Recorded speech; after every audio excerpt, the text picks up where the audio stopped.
नमस्कार विद्यार्थी मित्रों, फरीथी मारी चैनल में आपનું સ્વાગત કરું છું। આજે આપણે ધોરણ 12 વાણિજ્ય વ્યવસ્થા પ્રકરણ 7 ની વાત કરીશું।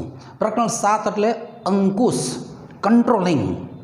વાણિજ્યના સંચાલનના જે અલગ અલગ કાર્યો છે એ અલગ અલગ ઓથરે અલગ અલગ સૂચવ્યા છે। કોઈએ 5 કાર્યો સૂચવ્યા છે, કોઈએ 7 કાર્યો સૂચવ્યા છે, પણ એ બધા કાર્યોમાં એક કાર્ય આ પણ કોમન આવે છે, અંકુશ। આ સૌથી છેવટનું કાર્ય છે।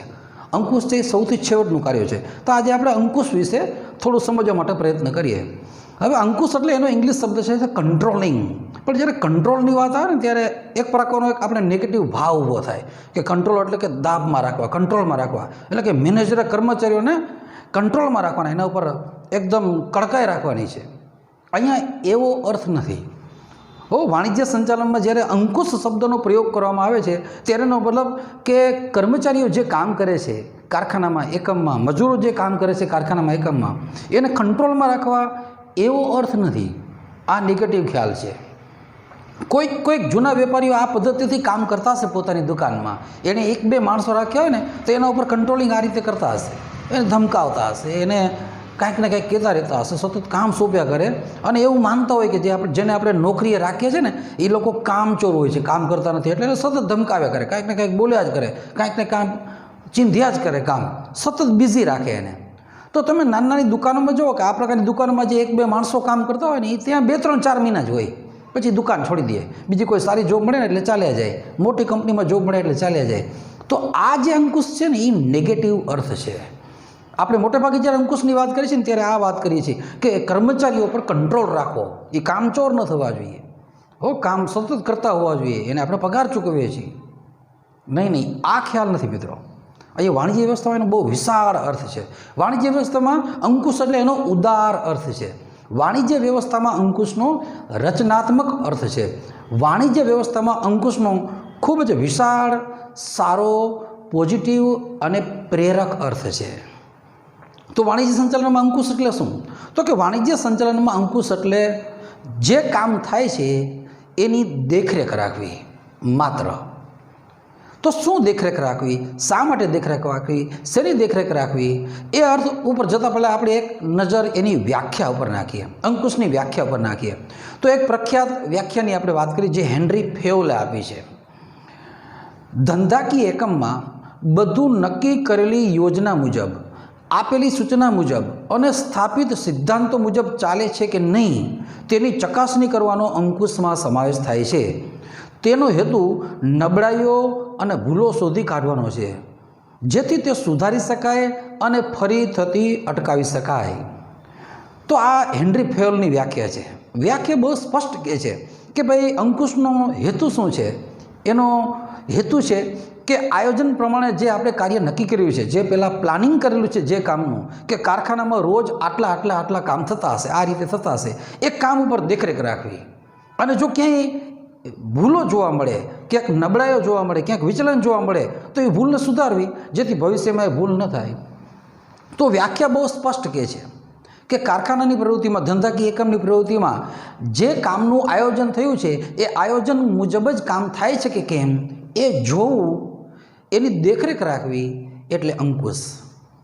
સ્વાભાવિક છે ને, તમે મોટી મોટી કંપનીઓ જોઈ હશે, કરોડો રૂપિયા ખર્ચ્યા હોય, હજારો કર્મચારીઓ કામ કરતા હોય, હવે ત્યાં કર્મચારીઓ કામ કરે અને જો કોઈકને કોઈક પ્રકારનું રોજ નુકસાન કરતા રહે, દરેક કર્મચારી એક મિસ્ટેક કરે તો એવા 1000 કર્મચારી હોય તો એવી 1000 મિસ્ટેક થાય, કંપનીને છેલ્લે આર્થિક નુકસાન કેટલું થાય? તો સ્વાભાવિક છે કે અંકુશનું મહત્ત્વ ધંધાકીય એકમમાં ખૂબ જ રહેવાનું। તો ધંધાકીય એકમમાં અંકુશ અગત્યનું પરિબળ છે, કેમ કે લાર્જ સંખ્યામાં, વિશાળ સંખ્યામાં ત્યાં કર્મચારીઓને, કારીગરોને બધા કામ કરે છે। તો એ ભૂલોને આપણે રિપીટ ન થાય એનો ખ્યાલ રાખવા માટે, ભૂલોને નિવારવા માટે, નબળાઈઓને સુધારવા માટે રચનાત્મક એકમથી દરેક પ્રવૃત્તિનું ધ્યાન રાખવું, દરેક પ્રવૃત્તિ પર દેખરેખ રાખવી, અને જો ક્યાંય ભૂલ થતી હોય તો એને સુધારવી, એનો મતલબ અંકુશ। તો આ તો અંકુશનો અર્થ। હવે કેટલાક લક્ષણો ઉપર જઈએ જેથી આપણે એનો વધુ ખ્યાલ મેળવી શકીએ। તો પહેલું લક્ષણ છે આયોજન સાથે સંબંધ। અંકુશ છે ને એને આયોજન સાથે ગાઢ સંબંધ છે। સંચાલનના તમે કાર્યો જુઓ ને તો સૌથી પ્રથમ કાર્ય છે આયોજન। અને સૌથી છેવટનું કાર્ય છે અંકુશ. આયોજન એટલે કારખાનામાં કઈ રીતે બધા કર્મચારીઓ કામ કરશે, શું કામ થશે, ક્યારે થશે, કયા સમયે થશે, કઈ પદ્ધતિથી થશે એ નક્કી કરવું, એનું અનુમાન બાંધવું, એનો અંદાજ બાંધવો. પછી જ્યારે કામ ચાલુ થાય અને છેલ્લે અંકુશ એટલે કે એ આયોજન મુજબ જ કામ થાય છે કે કેમ એની દેખરેખ રાખવી. અગર એમાં કોઈ ફર્ક જોવા મળે, કોઈ વિચલન જોવા મળે તો તરત જ ત્યાં સંચાલકોનું ધ્યાન દોરવું કે અહીંયા કંઈક ફર્ક છે, આયોજન પ્રમાણે કામ નથી થતું, પ્લાન મુજબ કામ નથી થતું, તો એ ભૂલને સુધારી લેવી જેથી આયોજન મુજબ કામ થઈ શકે. તો આ જે છે આયોજન સાથે એને ગાઢ સંબંધ છે. બીજું, દરેક સપાટીએ થતું કાર્ય. અહીંયા આપણે વાણિજ્યમાં શરૂઆતના ચેપ્ટરમાં શીખી ગયા છીએ કે સંચાલનમાં હોદ્દાની દૃષ્ટિએ, સ્ટેટસની દૃષ્ટિએ તમે જો ભાગલા પાડો ને તો 3 સપાટીઓ છે: ઉચ્ચ સપાટી, મધ્ય સપાટી અને તળ સપાટી. તો ધંધાના માલિકો જે છે મેઇન, એ ઉચ્ચ સપાટીના જે સંચાલકો છે ને, કે જેમાં મેનેજિંગ ડિરેક્ટર હોય યા તો કંપનીનો એક મેઇન એક્ઝિક્યુટિવ ઓફિસર હોય એ, કે આખું એક મેનેજિંગ બોર્ડ હોય, એના ઉપર દેખરેખ રાખે છે. એના ઉપર અંકુશ રાખે છે, એનું ખ્યાલ રાખે છે કે એ બોડી બરાબર કામ કરે છે. 2, 4, 10, 12 જણાની જેટલી બનેલી હોય, જેટલા માણસોનું એક નાનકડું સંચાલક મંડળ હોય, એ ઉચ્ચ સપાટીએ હોય છે. તો એ સંચાલન બરાબર કરે છે. તો વાર્ષિક હિસાબો પરથી, વર્ષ દરમિયાનની પ્રવૃત્તિ ઉપરથી, આર્થિક સ્થિતિ ઉપરથી એનો ખ્યાલ આવી જાય. એનું અંકુશ અલગ રીતે રાખી શકે, હિસાબો પરથી પકડાઈ જાય. કોઈ એકમ સફળ થાય, સારો નફો કરે, બજારમાં એનો માલ બહુ વપરાય તો એ સફળ છે, તો સંચાલનનું કામ સફળ છે. તો ધંધાના માલિકો છે ને એ ઉચ્ચ સંચાલકો ઉપર અંકુશ રાખે છે. ઉચ્ચ સંચાલક છે એ મધ્ય સપાટીના જે મેનેજર છે કે ખાતાકીય કે વિભાગવાર જે અધિકારીઓ છે એના કામ ઉપર દેખરેખ રાખે છે. એ ક્યાંય ભૂલ કરે તો એ સુધારે છે કે ભાઈ આમ કામ નથી કરવાનું, આ રીતે કામ કરવાનું છે. પછી અધિકારીઓ જે છે એ તળ સપાટીના જે કર્મચારીઓ કે કારીગરો છે એના ઉપર દેખરેખ રાખે છે, એની ભૂલો સુધારવા ઉપર ધ્યાન રાખે છે. એ લોકો કોઈ મિસ્ટેક કરે તો એ ભૂલને સુધારે છે, એની નબળાઈને સુધારે છે અને વધુ બેટર કામ થાય, આયોજન પ્રમાણે કામ થાય એનો ખ્યાલ રાખે છે. તો આમ દરેક સપાટીએ થતું કાર્ય છે. પછી આ સતત પ્રક્રિયા છે. અંકુશ છે ને એ સતત પ્રક્રિયા છે, કેમ કે રોજ હજારો માણસો કામ કરતા હોય તો દરેકનો સ્વભાવ અલગ હોય, દરેકની માનસિક સ્થિતિ અલગ હોય, યંત્રમાં નવો ફેરફાર થતો હોય, કારખાની સ્થિતિમાં ફેરફાર હોય, કાર્ય પદ્ધતિમાં નાના રોજ ફેરફારો આવતા હોય. તો આ એટલી બધી વસ્તુ ભેગી થાય છે ને કે ક્યાંક ને ક્યાંક કાર્ય આયોજન પ્રમાણે ન થાય અને એનો રાહ ભટકી જાય એવું બિલકુલ બને. એટલે રોજે રોજ ખ્યાલ રાખવો પડે. વિભાગીય અધિકારીએ રોજ અવારનવાર લટાર મારવી પડે કે કારીગરો જે કામ કરે છે યંત્ર ઉપર, મશીન ઉપર, એ પ્રોપર કામ કરે છે, જોવું જ પડે. મેનેજરે રોજ જોવું પડે ખાતાકીય વિભાગીય અધિકારીઓ છે એના વિભાગને બરાબર સંભાળે છે, રોજ દેખરેખ રાખવી પડે. તો આ સતત ચાલતી પ્રક્રિયા છે. એક વખત નજર રાખીએ એવું થોડું છે, કેમ કે કામ સતત ચાલે છે. તો અંકુશનો અર્થ છે કે કામ યોજના મુજબ થાય એનો ખ્યાલ રાખવો અને યોજના મુજબ ન હોય તો એ સુધારવી. તો કામ જો સતત પ્રક્રિયા હોય તો અંકુશ એ બિલકુલ સતત પ્રક્રિયા હોઈ શકે. એટલે કે આ સતત પ્રક્રિયા છે. એના પછીનું લક્ષણ છે સંચાલનનું છેવટનું કાર્ય. સૌથી પહેલું કાર્ય છે આયોજન, એ સૌથી પહેલું સંચાલનનું કાર્ય છે. અને સૌથી છેલ્લે છે અંકુશ, કે ભૂલો શોધવી, નબળાઈઓ શોધવી અને એને દૂર કરવાનો પ્રયત્ન કરો જેથી ભવિષ્યમાં એવી ભૂલોને આપણે નિવારી શકીએ અને આર્થિક નુકસાન જો કંઈ થતું હોય કારખાને કે ધંધાકીય એકમને એને ટાળી શકીએ, ઓછું કરી શકીએ. તો આ સંચાલનનું છેવટનું કાર્ય છે. પછી આ રચનાત્મક પ્રવૃત્તિ છે. મેં તેમ શરૂઆતમાં અર્થમાં વાત કરી એમ કે આ નેગેટિવ પ્રવૃત્તિ નથી. આનો હેતુ કર્મચારીને ધમકાવવાનો નથી, કારીગરોને ધમકાવવાનો નથી, નહીં, પણ એ લોકો જે કામ કરે છે ને એને એ કંઈ ભૂલ કરે તો એ ભૂલને સુધારવાનો છે માત્ર. જેમ તમે જોયું હશે કે તમે થોડાક જુવાન થઈ જાઓ એટલે તમારા પપ્પા તમને કંઈક કામ સોંપે. કેટલા આપણા પપ્પા જનરલી શું હોય, તમે કંઈક મિસ્ટેક કરો ને, માનો કે તમે તમારા પપ્પા ભેગા દુકાનમાં બેસો છો અને પછી એને 1-2 વાર સૂચના આપી, એમ છતાં તમે કંઈક ભૂલ કરો ને એટલે એ તમને સીધા ધમકાવી જ નાખે કે મેં તને કેટલી વાર સમજાવ્યું છે ભાઈ, આની આ ભૂલ કેટલી વાર થાય છે, ગ્રાહકો સાથે આમ વાત નથી કરવાની. હવે કોઈકના પપ્પા, આમ તો મોટે ભાગે પિક્ચરોમાં જ આવા પપ્પા હોય છે, પણ કોઈકના પપ્પા એનું બોલણ અલગ હોય. એમ એ દીકરો ભૂલ કરે ને દુકાનમાં 5 વખત એક પ્રકારની ભૂલ કરે ને તો એને પપ્પા શાંતિથી સમજાવે કે નહીં બેટા આમ નહીં ભૂલ કરવાની, ગ્રાહક સાથે આમ વાત કરવાની, નિરાતે વાત કરવાની, સરળતાથી વાત કરવાની, એને સમજાવવાનું, મોટિવેટ કરવાનું, ગ્રાહકને નિરાશ નહીં કરવાનું. તો નિરાતે સમજાવે. તો એ સમજાવટની જે પોઝિટિવ ભાવ છે ને, હળવાશ, સોફ્ટ જે આખો એક એટીટ્યૂડ છે ને, એને કહેવાય રચનાત્મક એંગલ. તો એ અંકુશ પણ શું છે કે કર્મચારીઓ ભૂલ કરે ત્યારે એને પ્રેમથી સમજાવવાના છે કે ભાઈ આમ નહીં, થોડુંક આમ કામ કરો, કામ ન બગડું, કામ ઉપર ધ્યાન રાખવાનું છે. કર્મચારીની કહેલી ભૂલ બદલે એને ઠપકો આપવાનો નથી. પણ કર્મચારી જે ભૂલ કરે છે એને ખાલી દૂર કરવાની છે, એ નબળાઈને દૂર કરવાની છે અને નુકસાનને બચાવવાનું છે અને ભવિષ્યમાં ભૂલ ન કરી ધ્યાન રાખવાનું છે, એ રીતે સૂચના આપવાની છે. તો આ રચનાત્મક પ્રવૃત્તિ છે. પછી આ એક આંતરિક પ્રક્રિયા છે. હવે કારખાનામાં વિકાસમાં નફામાં બધામાં શું છે કે બે પ્રકારના પરિબળો કામ કરે, આંતરિક અને બાહ્ય. તો બાહ્ય પરિબળો છે સરકારની નીતિ છે, ગ્રાહકોનું વલણ છે, બદલાતી જતી ટેવ છે, બદલાતી જતી ટેકનોલોજી છે. એના ઉપર કાંઈ કારખાનાનો કંટ્રોલ રહે નહીં, કંટ્રોલ બહારની વસ્તુ છે. તો એ પોલિસી પર તો આપણે ક્યાંય આવી કોઈ મેટર ઉપર તો આપણે કોઈ કંટ્રોલ ન કરી શકીએ. પણ કારખાનાની જે ઇન્ટરનલ ઘટનાઓ છે, કાર્ય પદ્ધતિ છે, હિસાબી વિભાગ છે, નાણું છે, કામ કરવાની સ્ટાઇલ છે, કામના કલાકો છે, કર્મચારીઓ છે, એની સંખ્યા છે, એની કેટેગરી છે, એની લાયકાત છે, એની ટ્રેનિંગ છે, એ બધામાં સુધારો કરી શકીએ. તો એનામાં જ આપણે કામ કરી શકીએ. તો કારખાનાની જે અંદરની મેટર છે ને એનો ખ્યાલ રાખવો, એમાં નબળાઈઓને શોધવી, એમાં ભૂલોને શોધવી અને એને દૂર કરવી. એટલે કે આ એકમની અંદરની ઘટના છે, અંદરની ઘટના ઉપર જ ધ્યાન રાખી શકાય, અંદરની ઘટનાઓની જ ભૂલો સુધારી શકાય, અંદરની મેથડમાં જ ક્યાંક નબળાઈઓને શોધી શકાય અને સુધારી શકાય. એટલે કહેવાય છે કે અંકુશ છે ને એ કારખાનાની આંતરિક ઘટના છે, આંતરિક પ્રક્રિયા છે. ત્યાર પછીનું લક્ષણ છે ગતિશીલ પ્રક્રિયા. હવે અત્યારે તો આપણે પરિવર્તનશીલ યુગમાં જોઈશું. સમય પ્રમાણે ઘણી વખત છે ને આયોજનમાં ફેરફાર થતો હોય, અનુમાનમાં ફેરફાર કરવામાં આવે છે. વર્ષની વચ્ચે ઘણી વખત સંચાલકો છે અંદાજ બદલાવી નાખે છે, અનુમાન બદલાવી નાખે છે, કામ કરવાની મેથડ બદલાવી નાખે છે. તો અંકુશની પણ ફરજ આવી જાય છે કે એને પણ ગતિશીલ લેવું પડે છે. જે પ્રમાણે આયોજન બદલાવે એ પ્રમાણે આણે પણ પોતાની સિસ્ટમમાં ફરક કરવો પડે છે. એણે પણ એ રીતે જ પાછું કામ જોવું પડે. વચ્ચે તે આયોજનમાં માની લો કે કોઈ લક્ષ્યાંકોને બદલાવી નાખવામાં આવ્યા અને ઊંચા લક્ષ્યાંકો કરી નાખ્યા કે પહેલાં એક કર્મચારીએ 10 મોટર ઉપર કામ કરવું ફરજિયાત હતું. હવે એક પછી કંપનીને એમ લાગે નહીં 10ની જગ્યાએ હવે આપણે કોસ્ટ કટિંગ કર્યું છે કે બીજા કોઈ કારણો છે, હવેથી એક કર્મચારી 15 મશીનરી પર કામ કરશે, 15 મશીન ઉપર કામ કરશે. તો એ 15 મશીન ઉપર કામ કરે, બરાબર કામ કરે, મશીન પણ બરાબર કામ કરે, ઉત્પાદન પદ્ધતિએ બરાબર કામ આવે અને 15 ઉપર એ કર્મચારી ધ્યાન રાખતો હોય, એના પર કામ કરતો હોય. અંકુશે હવે એ જોવાનું છે. તો એ સતત આ જે ટાર્ગેટ છે ને જેમ બદલાતા રહે ને એમ અંકુશની મેથડમાં પણ પરિવર્તનશીલતા આપણે રાખવી જ પડે. આ સમયમાં તો હવે આપણે આ નોલેજનો યુગ છે, ઇન્ફોર્મેશન ટેકનોલોજીનો યુગ છે. રોજ નવા સંશોધનો, રોજ નવું નોલેજ આવે છે, તો નવા ટાર્ગેટ આવે છે, નવી પદ્ધતિ આવે છે, એ પ્રમાણે આયોજનમાં ફેરફાર થાય છે. તો અંકુશમાં પણ આપણે એ રીતે ફેરફાર કરવો પડે છે. નબળાઈઓ શોધવામાં પણ એ રીતે ફેરફાર કરવો પડે છે. તો ગતિશીલ પ્રક્રિયા છે. પછી આ વ્યક્તિલક્ષી પ્રવૃત્તિ છે. કારખાનામાં કામ થતું હોય ને તો યંત્રો છે ને એને તો તમે સ્વિચ ચાલુ કરો એટલે ચાલુ થાય, બટન બંધ કરો એટલે બંધ થાય. સ્વિચ ઉપર ચાલે છે, ઇલેક્ટ્રિસિટી ઉપર ચાલે છે. યંત્રને થોડું સમજાવી શકાય. યંત્રમાં કોઈ મિસ્ટેક થાય તો એના ઉપર જે માણસ કામ કરે છે એને સમજાવી શકાય. અરે યંત્રમાં કોઈ ફોલ્ટ હોય ને તો પણ એ ફોલ્ટ સાથે કેમ કામ કરવું એ એના ઉપર જે કામ કરતો હોય એ માણસને સમજાવી શકાય કે ભાઈ આ મશીનમાં ફોલ્ટ છે પણ થોડુંક આટલું ધ્યાન રાખ ને તો એ આ મશીન ઉપરથી કામ લઈ શકાય એમ છે. તો અંકુશ વ્યક્તિલક્ષી પ્રક્રિયા છે, વસ્તુલક્ષી નથી.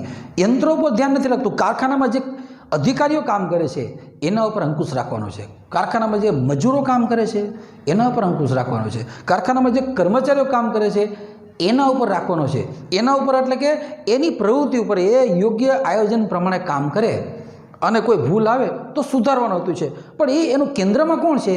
વ્યક્તિ છે. પછી એ કર્મચારી હોય, મજૂર હોય, અધિકારી હોય કે મેનેજર હોય. તો આમાં આ વ્યક્તિલક્ષી પ્રક્રિયા છે. અને છેલ્લું છે એ વૈધિક કે અવૈધિક હોઈ શકે. હવે અંકુશ એટલે શું એના અર્થમાં આપણે વાત કરીએ કે આયોજન પ્રમાણે કોઈ પણ કર્મચારી કે અધિકારી કામ કરે, મજૂર કામ કરે અને એ પ્રમાણે કામ ન કરતો હોય અને ભૂલ કરે તો ભૂલને સુધારવી, નબળાઈઓને સુધારવી. હવે આ નબળાઈને સુધારવા માટે બે રસ્તા હોઈ શકે. વૈધિક રસ્તા કે કોઈ કર્મચારી અગર આયોજન પ્રમાણે કામ નથી કરતો હોય તો એને નોટિસ આપવી, એનો પગાર કાપી લેવો, એનો ઇજાફો કાપી લેવો, એને 1 દિવસનો પગાર કાપી લેવો. ઘણા બધા આવા રસ્તા છે, બરાબર. એને મેમો આપો, આ બધા વૈધિક રસ્તા હોય. એને મૌખિક કડક સૂચના આપવી, આવા ઘણા વૈધિક રસ્તા હોય. પણ ક્યારેક સમજદાર મેનેજર યા ધ્યાન રાખનાર જે છે, અંકુશ રાખનાર છે ને, અવૈધિક રસ્તા પણ કરી શકે. એ કર્મચારીને સમજાવી શકે જો તું ભૂલ નહીં કરે ને તો તને હું 2 ટાઈમ કોફી સવાર સાંજની મારા તરફથી પીવડાવીશ. જો તું ભૂલ નહીં કરે ને તો જમવાનું તને કંપની તરફથી ફ્રી ઓફ પ્રોવાઈડ કરાવીશ. જો તું ભૂલ નહીં કરે ને તો કંપનીનો આ લાભ તને અપાવડાવીશ. જો તું ભૂલ નહીં કરે ને તો તને જ્યારે જોતી હશે ત્યારે હું 1-2 કલાક વહેલી રજા આપીશ. તો આવી એક યા બીજા પ્રકારે કોઈ પણ સમજાવટ હોય તો એ અવૈધિક રસ્તો છે.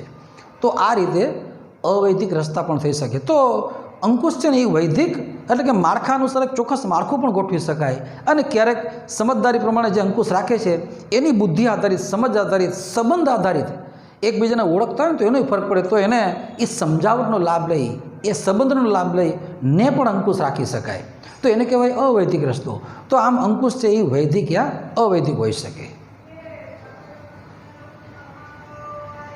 હવે આપણે અંકુશના મહત્વ વિશે સમજીએ.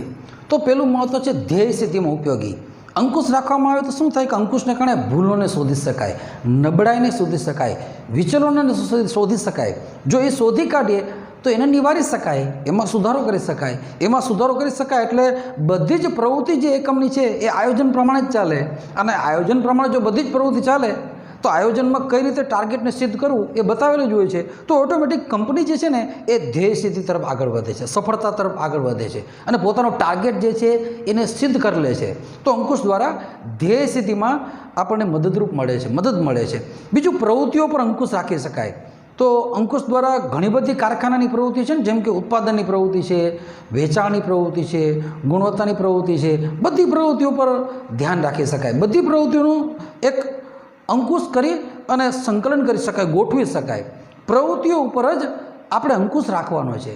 જેમ કે ઉત્પાદન વિભાગમાં તમે જુઓ ને તમને એમ લાગે કે ઉત્પાદન છે, એક કર્મચારી છે 10 મોટરનું ઉત્પાદન કરવું જોઈએ, એ 10ની જગ્યાએ 8નું ઉત્પાદન કરે યા 10ની જગ્યાએ 12 મોટરનું ઉત્પાદન કરે. જો એ બનાવતો હોય, પ્રોડક્શન કરતો હોય તો ત્યાં આપણી નજર રહેવી જોઈએ, તો ત્યાં ધ્યાન રાખવું જોઈએ.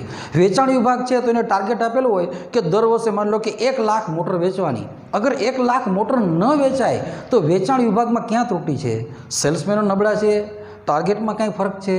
તો આમ જે વિવિધ પ્રવૃત્તિઓ છે ને કારખાનાની, એના ઉપર અંકુશ રાખવાનો છે. પ્રવૃત્તિઓ પર અંકુશ રાખીએ તો જ બધા ટાર્ગેટને સિદ્ધ કરી શકાય. તો અલગ અલગ પ્રવૃત્તિઓ પર, ગુણવત્તા ઉપર, ઉત્પાદનની પ્રવૃત્તિઓ પર, ખરીદની પ્રવૃત્તિઓ પર, વેચાણની પ્રવૃત્તિઓ પર, બધી પ્રવૃત્તિઓ પર અંકુશ રાખવાનો છે. બધી પ્રવૃત્તિઓ પર અંકુશ રહે છે. પછી આયોજન અસરકારક બનાવે છે. જો અંકુશનું કામ કરવામાં આવે ને તો ભૂલ સુધારવામાં આવે છે. આયોજનમાં જે બતાવેલું છે એ મુજબ કામ કરવા જાય અને એ મુજબ કામ ન થતું હોય તો કામ ન થવાના જે કારણો છે, જે ભૂલો છે, એને શોધી એને દૂર કરવામાં આવે છે. એને દૂર કરવામાં આવે એટલે ઓટોમેટિક આયોજન પ્રમાણે જ કામ સફળ થાય છે. તો આયોજન પણ સફળ થયેલું ગણાય. તો આમ આયોજનને અસરકારક બનાવે છે. પછી એના પછીનો ફાયદો છે પ્રવૃત્તિઓ વચ્ચે સંકલન સાધે છે. આ બહુ અગત્યનું છે મિત્રો, સંકલન એટલે કે કોઈ એક ટાર્ગેટને સિદ્ધ કરવા માટે જે અલગ અલગ પ્રવૃત્તિ છે ને એ છેલ્લે ટાર્ગેટ તરફ લઈ જતી હોવી જોઈએ.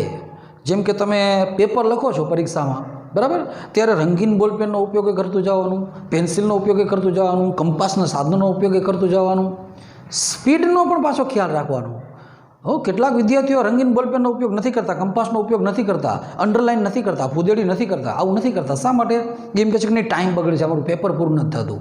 પણ સફળ વિદ્યાર્થી છે જેના સારા ટકા છે ને એ અંડરલાઇને કરે છે, કંપાસના બધા સાધનોનો ઉપયોગ કરે છે, ફૂદેડીઓ કરે છે, બહાર પણ મૂકે છે, અક્ષર ઉપર ધ્યાન રાખે છે, એના લખાણ ઉપર ધ્યાન રાખે છે, ક્વોલિટી ઉપર ધ્યાન રાખે છે. તો અલગ અલગ જે ફેક્ટર છે ને, લખવાના, સ્પીડના, ડિઝાઇનના, એ બધી વસ્તુને યોગ્ય સમય બધું એકારે થતું રહેવું જોઈએ. રંગીન બોલપેનનો ઉપયોગ થતો જાય, પેપરે લખાતું જાય, સમયનો ખ્યાલ રહે અને પેપર 3 કલાકમાં પૂરું થાય. તો સંકલન એટલે એક ટાર્ગેટને સિદ્ધ કરવા માટે જે અલગ અલગ પ્રવૃત્તિ છે ને એ બધી પ્રોપર ટાઈમમાં, પ્રોપર લેન્થમાં થવી જોઈએ, પ્રોપર સમયમાં થવી જોઈએ અને યોગ્ય રીતે થવી જોઈએ, એના પ્રોપર અર્થમાં થવી જોઈએ. એને કહેવાય સંકલન. તો અંકુશને કારણે સંકલન બધી પ્રવૃત્તિઓનું કરી શકાય છે. ઉત્પાદનનું કરવામાં આવે છે, ખરીદી ઉપર અંકુશ હોય છે, વેચાણ ઉપર અંકુશ હોય છે, એટલે બધી પ્રવૃત્તિઓ બરાબર ચાલે છે. તો બધી પ્રવૃત્તિઓ બરાબર ચાલે તો અંકુશમાં ક્યારે કઈ પ્રવૃત્તિ શરૂ થશે ને ક્યારે પૂરી થશે, એ પૂરી થશે એટલે તરત જ બીજી શરૂ થશે. બધાનું પ્લાનિંગ સારું ગોઠવેલું હોય છે. તો અંકુશને કારણે બધી પ્રવૃત્તિઓ પર અંકુશ રહે છે, એટલે બધી પ્રવૃત્તિઓનું સંકલન પણ સારું કરી શકાય છે અને ધ્યેય સિદ્ધિ તરફ આગળ વધી શકાય છે. પછી કાર્યનું મૂલ્યાંકન કરે છે. અંકુશનું બહુ અગત્યની વસ્તુ શું છે? એ કાર્યનું મૂલ્યાંકન કરે છે. અંકુશનું કામ જ છે ભૂલો શોધવાની.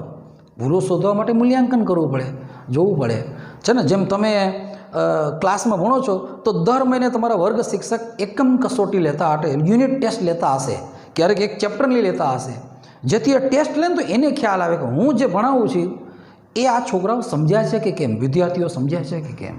તો કાર્યનું મૂલ્યાંકન કરવામાં અંકુશ ઉપયોગી છે. તો એ રીતે પછી બીજા ચેપ્ટરની વાત થઈ શકે. એમ અહીંયા કારખાનામાં પણ જે પ્રવૃત્તિઓ થાય છે એના ઉપર જો અંકુશ રાખવામાં આવે ને તો એ કાર્યનું મૂલ્યાંકન સારું કરે છે. કાર્યનું મૂલ્યાંકન સારું થાય તો આગળની કાર્યવાહી સારી રીતે કરી શકાય. એટલે અંકુશ તે કાર્યનું મૂલ્યાંકન કરે છે. પછી વિચલનોને દૂર કરે છે. અંકુશનું કામ છે ભૂલોને શોધવાનું, મિસ્ટેકને શોધવાનું, અને જે ભૂલો મળે, જે વિચલન મળે એને દૂર કરવાનું.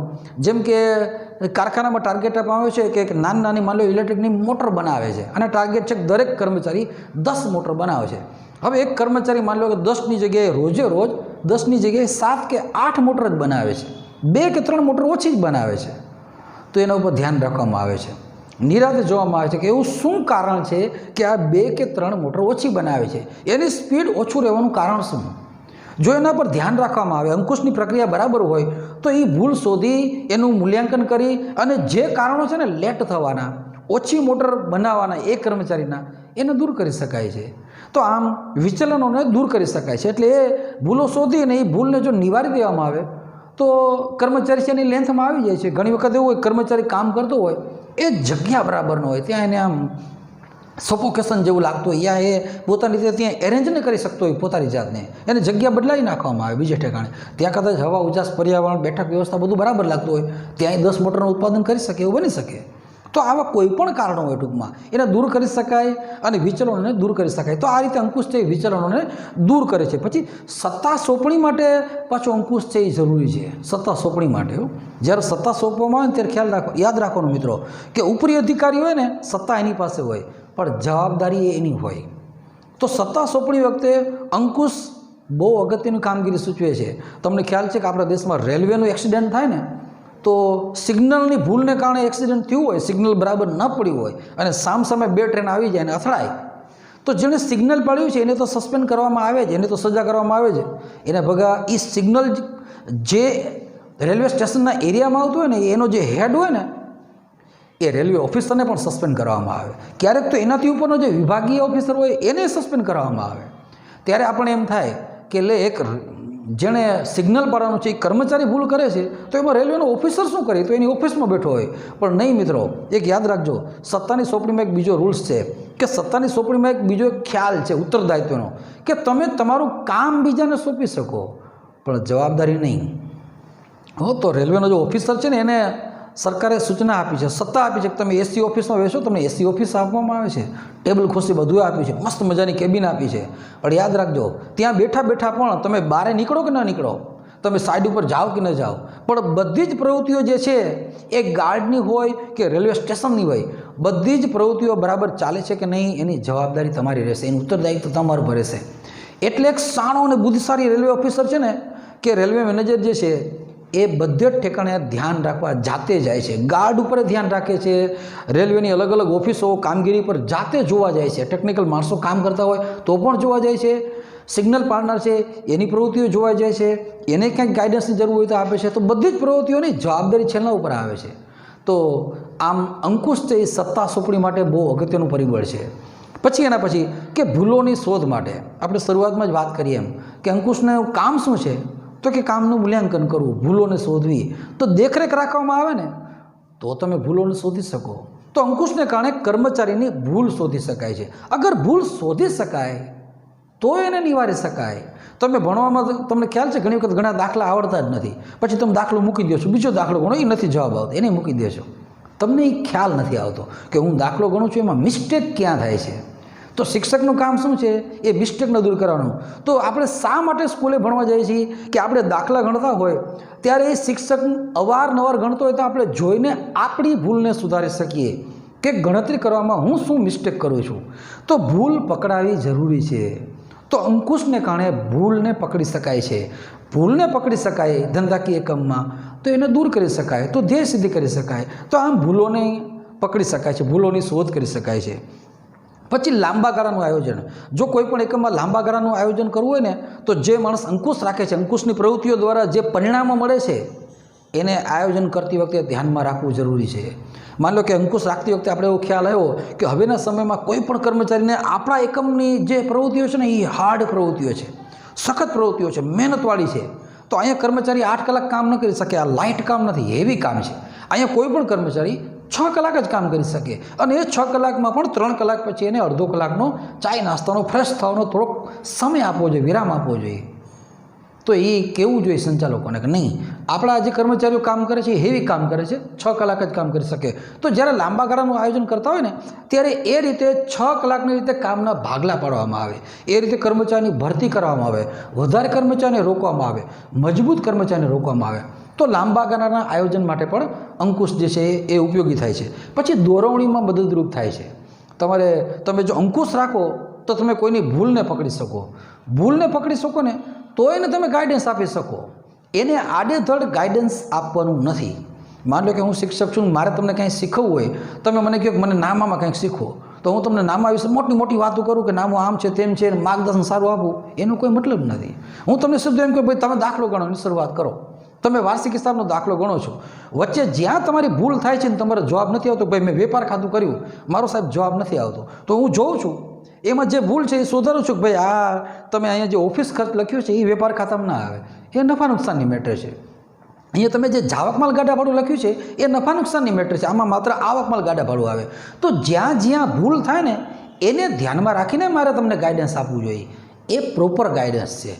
ભૂલ થાય છે એને ધ્યાનમાં રાખીને દોરવણી આપવી જોઈએ. તો અહીંયા પણ દોરવણી આપવા માટે પણ અંકુશ જે છે એ એકમમાં કામ આવે છે. પ્રોપર દોરવણી આપી શકે કર્મચારીને. એ જ્યાં ભૂલ કરે છે ત્યાં જ, એને સિવાય ગાઈડન્સ નથી આપવાનું, એના સિવાય કોઈ લેક્ચર નથી આપવાનું, એને કામ કરવા દેવાનો છે. એ ભૂલ કરે તો જ કહેવાનું છે. તો અહીંયા પ્રોપર દોરવણી આપી શકાય, સાચી દોરવણી આપી શકાય, દોરવણીમાં મદદરૂપ થાય છે. અને ચલો કાર્યક્ષમતાનું બેરોમીટર કે અંકુશ છે ને કાર્યક્ષમતાનું બેરોમીટર છે. જે કંપનીમાં, જે ધંધાકીય એકમમાં ડિસિપ્લિન સારું હોય, એટલે કે અંકુશ સારું હોય ને ત્યાં બધી જ પ્રવૃત્તિઓ સમય અનુસાર થતી હોય છે, એના ટાર્ગેટ પ્રમાણે થતી હોય છે, આયોજન પ્રમાણે થતી હોય છે, તો એની કાર્યક્ષમતા સારી જ રહેવાની. એ ધંધાકીય એકમ સફળ જ સાબિત થાય છે. તમે કોઈ સ્કૂલમાં જશો, તમે વિદ્યાર્થીઓ છો છે એ તો તમને ખ્યાલ છે કે તમે કોઈ સ્કૂલમાં કદમ રાખો ને, જો એ સ્કૂલનું ડિસિપ્લિન સારું હોય ને તો મોટે ભાગે પ્રોબેબલી શક્ય છે એનું પરિણામ સારું જશે, તેનું શિક્ષણ સારું જશે, ત્યાંના પરિણામો એટલા બધા સારા હશે, ત્યાંના વિદ્યાર્થીઓ જે બહાર નીકળતા હશે ને પાસ થઈ એની ક્વોલિટી પણ સારી હશે. એ વિદ્યાર્થીઓ શીખીને નીકળતા હશે, કંઈક મેળવીને નીકળતા હશે, શાળા સફળ થઈ કહેવાય. તો અહીંયા ડિસિપ્લિન એટલે કે અંકુશ, તો અંકુશની કામગીરી બરાબર હોય તો એ કાર્યક્ષમતાનું બેરોમીટર છે. બધું કામ બરાબર થાય છે કે કેમ એ નક્કી થાય છે અંકુશ ઉપરથી. તો આ હતા અંકુશનું કેટલું મહત્ત્વ, અંકુશના કેટલાક ફાયદા.